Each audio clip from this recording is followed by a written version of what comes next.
Hello and welcome back to Rage Gaming and more Vessel of Hatred. Today, I've got a bit of a discussion for you. Now we're nicely into the launch, and I would say most people who have played since launch are going to be towards the end of the endgame, or at least like initially into it, like Torment 3 or 4. So it feels like the right time to ask the question, was Vessel of Hatred, this DLC update, alongside technically Season 6, good? Did it hit how it needed to? My plan to answer that is to bounce between all the different topics, the big ones, highlight the good, the bad, the ugly, and come to a conclusion. So let's begin. Let's start with some of the obvious stuff like new content such as the Citadel. Functionally, what you've got is 3 wings, 3 big dungeons with a lot of repeating mechanics between them, but puzzles, challenges mid-fight, 3 mini-bosses, and 3 main bosses. Mechanically, I think they're really good, mostly. Introducing a lot of cool stuff like the spell reflect mechanic, teleporting to a different realm, a fight happening in 2 planes at once. The idea that you need 2 people to do something like that is obviously stifling and unfortunate. There's a lot of people who really don't like that. That's always going to be a gamble,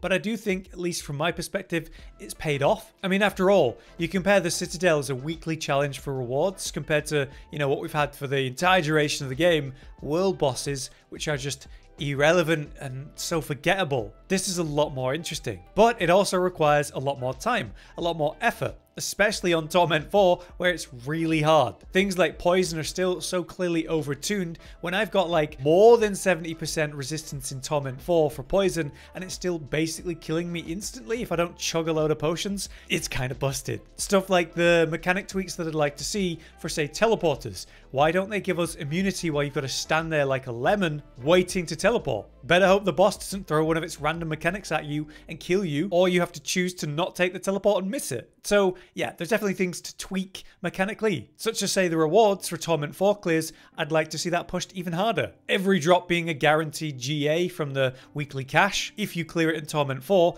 if not multi-GA. It's not too far off that now, but yeah, just a little bit of a push. Things like the cosmetic rewards aren't too exciting to me, but I know a lot of people will enjoy collecting them, and I do think the new consumables from it are incredible.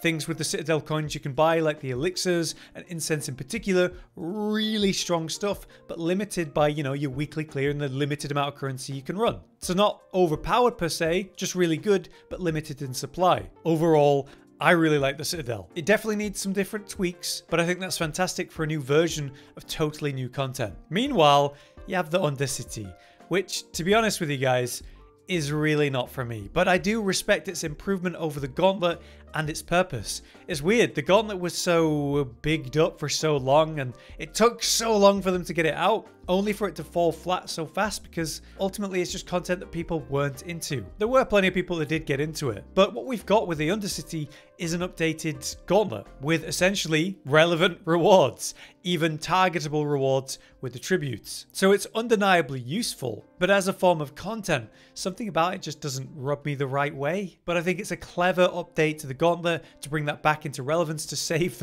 all the dev time that went into that. And since it's not something that you absolutely must do, it's also not too invasive either. So I think it's in a good place, but at the same time, it's not something I'm that into. Something I think a lot of people are into though is the Spiritborn, the new class design with its brilliant base design in general, with the 4 spirits, new guardians, the spirit hall passives, all of the new skills and build variety that comes from that. Visually, I think it's incredible, not just the summons, but the effects and movement and playstyle of the class itself, the function of it with its unique mechanics. Spiritborn is like a showing of how far they've come and how good of an understanding they've got to what makes a class feel and look good in Diablo 4. The problem is obviously that it's hilariously overtuned, due to be fair, a pile of bugs for most builds, but also clear intentional overtuning at the same time because, after all, it's the new DLC class, so they want people to want to play it, and the easiest way to do that is to make it the strongest class of the season. Is it bad that it's this skewed, that, Spiritborn's so far ahead of everyone else? I don't think it's that bad. As we'll talk about with the class balance, they've actually done a shockingly good job relative to everyone else fitting within each other's power level. It's just Spiritborn that's so ahead. But since it's a new class, since most people in the season are playing this, like, I've never seen it so skewed that the player base is playing one thing this hard, even more so than Barbarians in the Abattoir of Zir. It being really good and having a variety of incredible options, I think is fine for the season, as long as next season we see some serious change, where Spiritborn is still really fun and strong, but not so hilariously ahead. There's a lot of mechanically strange stuff that happened with that class balance, such as the nerfs to fun in the way that Dance of Knives functions for Rogue, something I'm playing, that they've slowly started to walk back with a recent patch with a preparation update. But, you know, you look at classes like Barbarian and Druid and how there's very few people playing them, and they don't have a lot of like new or interesting build variety. Barbarian has the new mighty throw, but Druid by comparison, it feels like a step backwards. We have all these new skills and ideally new playstyles, right? But what I'm seeing from Druid is basically the classics. Shred, pulverize, the builds that people have been playing since, I don't know, season 1? To me, it really feels like Druid needs a facelift mechanically. It deserves to be the next class to get like an overhaul, where Barbarian is just suffering, I guess. And definitely also needs attention. It's just hard to feel bad for the class that has been, you know, Diablo 4's favorite child for the first year of the game. But still, I hope Barbarians get like an update that makes them more popular and fun again. But overall, that balance has been good. Whether the builds are fun or whatever, however many people are playing these classes, it's still the case that, surprisingly, Necromancer, Sorcerer, Rogue, Druid, and Barbarian are performing, at least pit pushing wise, relatively close. Like a lot closer than I expected. It's just Spiritborn that's so far ahead. So in terms of like power with your best build, they are actually pretty close, and that's surprisingly well done. It just needs cleaning up and the intention to come away from Spiritborn and go back to the rest of the classes for the next season. In terms of the class updates though, you know, we all got new skills, we all got new passives. They did the whole like level squish thing, so level 60 is the max level now, and that actually results in more skill points. This is also resulting in the paragon update, so you can only have 5 boards now. This is a lot simpler, and I actually like that because there was a lot of weird meta going on with basically ignoring every board, getting to the glyph socket and so on. I think this feels a lot better and is a lot easier to design builds around. It's just potentially overly simple because, at least in the case with Rogue, there's basically a couple boards that enhance my damage, and then there's boards that would enhance totally different builds, but it has no relevance to me. So I'm pretty much just stuck with the same few boards every time. Still, the new Paragon grind, where it's not so infinite, but, you know, 300 levels to it is a grind. I think it's a good balance because, you know, the first 200 levels, it feels great, it's fast, you get to the relevant power, you unlock all the glyphs, all the legendary nodes, you even get all the rare nodes that you might want, and then you start to fill it out from 200 to 300, a bit slower, but yeah, if you want to grind for that, for those incremental power increases, you can. So, good for the more casual players, good for the grinders. I think they've done a great job with that. Mostly for all of the classes, the new skills are something that they're centering builds around, like Dance of Knives with Rogue, or say the new ultimate skill, Soul Rift, with Necromancers. That's gone down really well too. Mighty Throw with Barbarians. They haven't hit perfectly everywhere, but for a lot of us, I think they have. So props for that. What about the more standard stuff, like the campaign? For me, I thought the story was fine. I didn't think it was nearly as compelling or interesting or mysterious as what we had with the original campaign. You know, wondering where that would go with Lilith, whether we'd go against her or side with her, all that kind of stuff. Meanwhile, Mephisto and everything we saw with that, I just felt like it was obvious how that story was going to go, A to B to C, and yeah. Is that terrible? No, it was fine. And I will say that the pacing and the arc of the story was a lot better, and the way that it brought us around the new region was well done. Speaking of the new region of Nahantu, I really like this swampy forest with a bit of desert. Also nail on the head, I would say, is the new difficulty system. Something that we've been crying out since, hell, even pre-season, was like, okay, we have world tier 1 to 4, but the game really feels like it needs world tier 5. Well, this is that, but better. World tiers 1 to 4 is basically you're leveling to 1 to 60. Then you have the torment tiers 1 to 4, and 3 is where I think most people are going to end up, where 4 is maybe a little bit too hard for your average player, but then a satisfying thing to overcome for a grinder. Again, I think that's exactly where it should be.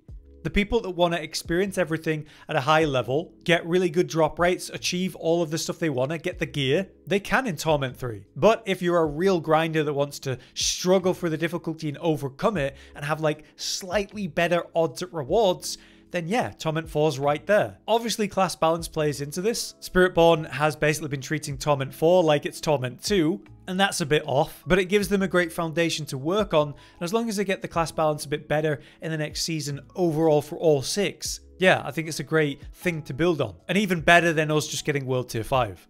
On the other hand, Season 6, as we'll call it, isn't really a big deal, and yet has been fine. Season 6 is essentially Realm Walkers. There's no seasonal power. It's just the opals you get from that. But, you know, 15% increased XP and helping you get extra rep and all the specific targeting drops. Like, if you need gold, then there's that one. If you need materials for, you know, upgrading or crafting, there's that one. Gems or boss summoning materials in particular, I think they've done a great job with that. And I'm honestly going to miss opals in Season 7 if they don't work them back in, which, you know, I hope they do. I will say the rep system has been the worst we've ever seen, though. It's the same thing every time, but now it's even simpler, and for some reason, slower with less rewards than we've seen before. I don't know why it's so much slower, and I don't know why it's so underwhelming, but yeah, that's the choice they made. So yes, the Season 6, pretty tame, but you know, with all the other stuff with the DLC launch, fair enough. Speaking of which, we had mercenaries and runes as new power systems, and both were underwhelming power-wise. But both fit nicely into the gameplay without being too annoying to function, to get work. You know, I think it's fine they did it this way.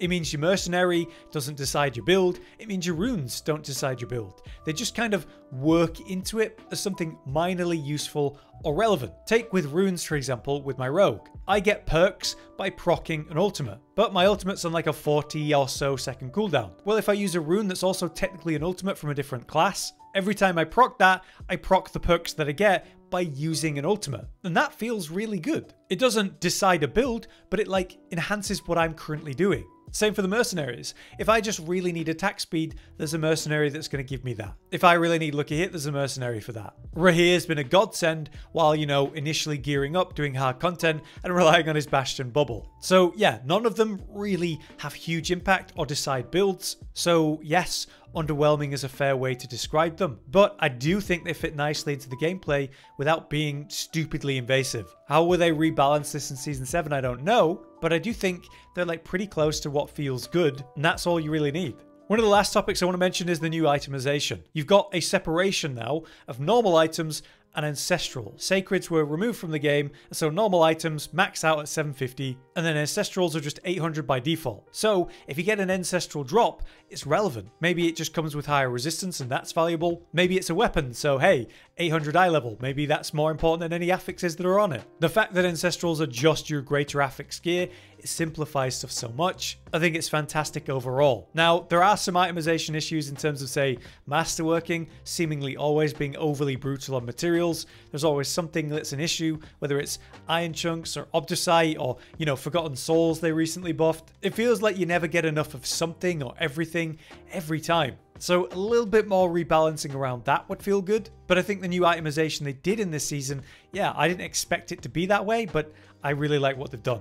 And in general, I think the response time this season, this DLC launch, has been really quick. Like say with the Forgotten Souls thing, they were generating too little from all the content we're doing, so pretty quickly they hotfixed it so it's faster. We saw a new quality of life, like say the number update for damage. So instead of seeing 10,000 with all the zeros, it just shows 10k. So things are a lot clearer to understand. What I'm saying is that they do seem, at least right now, a lot better at being aware of what's been really annoying as hell to play, and then updating it pretty quick this season. This is off the back of a PTR, and then the review build that we had, resulting in one of the smoother launches of a new season or new content for the game. So overall, I think this has been a fantastic update. Lots of new content, updated old content, tons of quality of life, fast updates, and a more rounded out experience for the game from start to finish. The new difficulty modes really hit right for that arc, making it last longer and feel more rewarding. There's definitely still teething issues with many of the bigger changes on new stuff, but I'd take teething issues over massive issues that ruin the fun or completely waste the addition of something. Like say, the Gauntlet, like say, Abattoir of Zir. There's been so many times in the life of Diablo 4 where a new feature was delayed super long, or the basic functions just aren't there when new content is added. So compared to the launch of the game and this DLC's launch, it is a massive improvement.